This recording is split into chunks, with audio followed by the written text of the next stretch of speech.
الآن سنمر لمناقشة بعض النقاط الواردة في مختلف التدخلات، وإكزافي طلب أن تعقيب على بعض الملاحظات اللي لاحظها في التدخلات ديال الزملاء أثناء هذه المداخلات.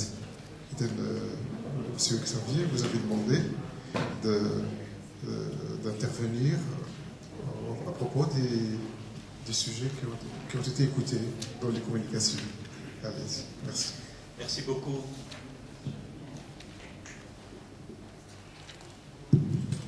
Merci beaucoup de me donner la parole. Je voudrais vous dire que j'ai été très intéressé par les différentes communications qui ont été faites. Ça montre qu'il y a beaucoup de réflexions, beaucoup de recherches et ça me réjouit. Il y a des idées comme ça que je voudrais épingler et qui ont attiré mon attention. Le fait par exemple de mettre le problème des réussites et des échecs abusifs comme problématique centrale me paraît vraiment tout à fait justifié. Personnellement, je pense que c'est une problématique centrale dans nos systèmes éducatifs.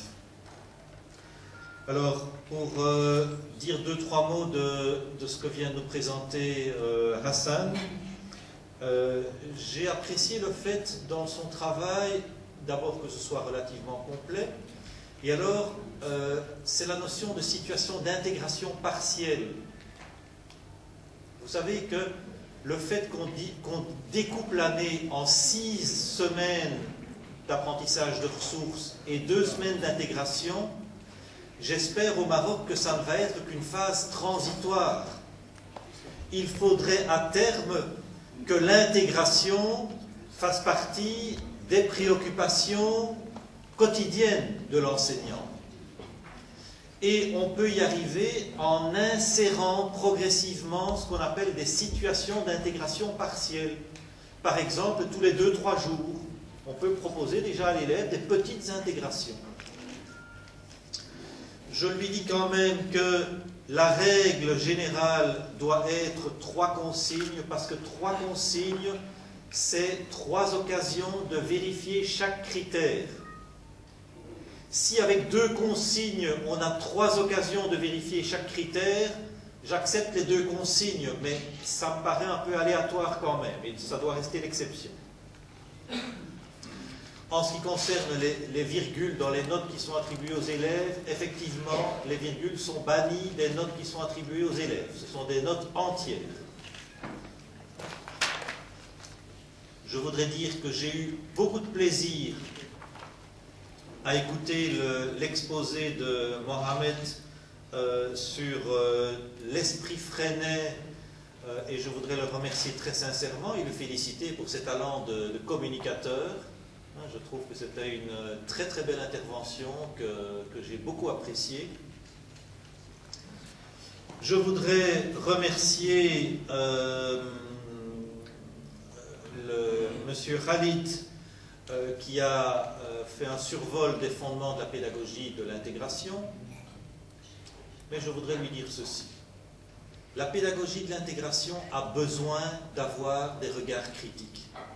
Et je voudrais, s'il vous plaît, que vous ne perdiez pas de vue que le système éducatif marocain va se développer dans la mesure où des regards critiques aussi sur la pédagogie de l'intégration vont se développer. Maintenant, je vous mets en garde sur la manière de formuler des critiques. Une critique sera d'autant plus crédible de votre part, tout d'abord que la critique est fondée, et donc que vous la fondiez sur des arguments qui témoignent de votre connaissance de la pédagogie de l'intégration, et d'autre part, vous savez, une critique, quand il n'y a que des points négatifs qui sont cités, une critique passe très mal. Si vous voulez faire passer une critique, vous essayez de balancer les éléments positifs et des éléments à améliorer. Et donc, je voudrais suggérer à M. Khalid un certain nombre de points, non pas pour réfuter sa critique, mais pour l'améliorer, à affiner sa critique et la rendre plus crédible aux yeux du système éducatif. Alors, tout d'abord, je veux bien vous croire, M. Khalid, quand vous parlez de la pédagogie du projet, que vous dites que ça fonctionne bien, que la pédagogie de l'intégration n'apporte rien de nouveau, etc. Il est possible qu'à certains endroits ce soit le cas. Mais je ne rêve pas quand, en novembre 2007, le roi Mohamed VI a déclaré le système éducatif marocain en faillite, et ce sur la base du Conseil national de l'éducation. Hein?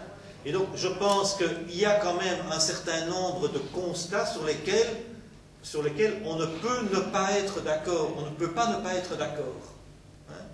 Et donc, ça ne veut pas dire pour ça que localement, il y a des démarches pédagogiques qui fonctionnent, des choses qui fonctionnent, mais il faut bien reconnaître qu'il y avait un constat d'échec et même un constat de faillite. Ce sont des termes que j'ai entendus.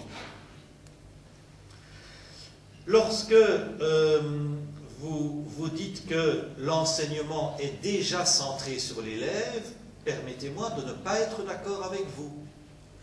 Les enseignants, des enseignants, la plupart du temps, développent des situations en classe.